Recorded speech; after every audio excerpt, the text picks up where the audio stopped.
English ಭಾಷಾ ಪ್ರಬುದ್ಧತೆಯನ್ನ ಗಳಿಸಿ ಜೀವನ ರೂಪಿಸಿಕೊಳ್ಳಿ.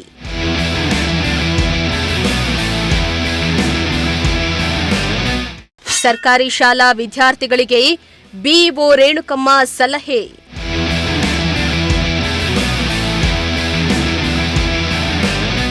ಸರ್ಕಾರಿ ಶಾಲಾ ಮಕ್ಕಳು ಸ್ಪರ್ಧಾತ್ಮಕ ಯುಗದಲ್ಲಿ ಇಂಗ್ಲಿಷ್ ಭಾಷೆಯನ್ನ ಕಲಿಯುವುದರ ಮೂಲಕ ಮುಂದಿನ ವಿದ್ಯಾಭ್ಯಾಸವನ್ನ ಆತ್ಮವಿಶ್ವಾಸದಿಂದ ಮುಂದುವರಿಸಿ ಸಾಧನೆ ಮಾಡುವುದರ ಮೂಲಕ ಸಮಾಜದ ಉಪಯುಕ್ತ ವ್ಯಕ್ತಿಗಳಾಗಿ ಎಂದು ಬಿಇಒ ರೇಣುಕಮ್ಮ ಪಾವಗಡದಲ್ಲಿ ವಿದ್ಯಾರ್ಥಿಗಳಿಗೆ ಕರೆ ನೀಡಿದರು.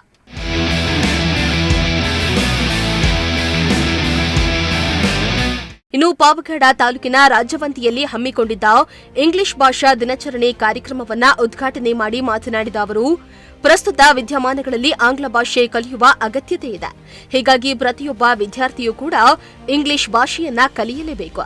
ಇದೇ ಆಂಗ್ಲ ಭಾಷಾ ಶಿಕ್ಷಕ ಆರ್ಎಂ ನರಸಿಂಹ ಅವರ ಬಗ್ಗೆ ಮೆಚ್ಚುಗೆಯನ್ನು ವ್ಯಕ್ತಪಡಿಸಿ ಎಲ್ಲಾ ಶಾಲೆಗಳಲ್ಲಿ ಇಂತಹ ಕಾರ್ಯಕ್ರಮಗಳನ್ನು ರೂಪಿಸುವುದರ ಮೂಲಕ ವಿದ್ಯಾರ್ಥಿಗಳಿಗೆ ಭಾಗವಹಿಸುವ ಅವಕಾಶವನ್ನ ಕಲ್ಪಿಸಬೇಕು ಎಂದಿದ್ದಾರೆ.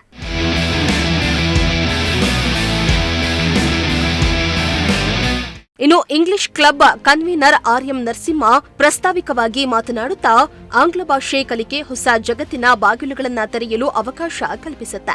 ಜೀವನದಲ್ಲಿ ಉತ್ತಮ ಉದ್ಯೋಗಾವಕಾಶಗಳು, ಉನ್ನತ ಶಿಕ್ಷಣಕ್ಕೆ ದಾರಿ ತೋರಿಸುತ್ತೆ ಎಂದಿದ್ದಾರೆ.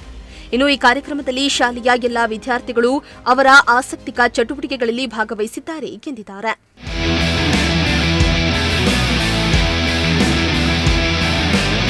ಇನ್ನು ಮುಖ್ಯ ಅತಿಥಿಗಳಾಗಿ ಹಾಗೂ ಸಂಪನ್ಮೂಲ ವ್ಯಕ್ತಿಯಾಗಿ ಭಾಗವಹಿಸಿದ್ದ ಅಟಲ್ ಬಿಹಾರಿ ವಾಜಪೇಯಿ ಕಾಲೇಜಿನ ಉಪನ್ಯಾಸಕರಾದ ಓಂಕಾರ್ ಅವರು ಮಾತನಾಡಿ, ಆಂಗ್ಲ ಭಾಷೆಯ ಮಹತ್ವ ಜೀವನದ ಗುರಿಯನ್ನ ಸಾಧಿಸಲು ಆತ್ಮವಿಶ್ವಾಸವನ್ನ ನೀಡಿ ಸಮರ್ಪಣಾ ಮನೋಭಾವನೆಯನ್ನ ವಿದ್ಯಾರ್ಥಿಗಳು ರೂಢಿಸಿಕೊಳ್ಳಬೇಕು.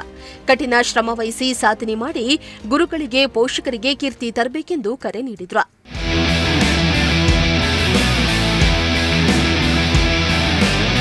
ಇನ್ನು ಕಾರ್ಯಕ್ರಮದ ಅಧ್ಯಕ್ಷತೆಯನ್ನ ಯರಿಸ್ವಾಮಿ ಹೆಚ್ ಮುಖ್ಯ ಶಿಕ್ಷಕರು ವಹಿಸಿದ್ದು, ಅತಿಥಿಗಳಾಗಿ ಟಿಸಿಒ ವೇಣುಗೋಪಾಲ ರೆಡ್ಡಿ, ಕಾಜಾಹುನಿಸಾ ಭಾಗವಹಿಸಿದ್ದು, ಶಿಕ್ಷಕರಾದ ಗಿರೀಶ್ ಬಾಬು, ವಾಗ್ದೇವಿ, ಕರಿಯಣ್ಣ, ನರಸಪ್ಪ, ಪ್ರಸಾದ್, ಶ್ರೀರಂಗನಾಯಕ್ ಹಾಗೂ ಪೋಷಕರು ಮತ್ತು ವಿದ್ಯಾರ್ಥಿಗಳು ಭಾಗವಹಿಸಿದ್ರು.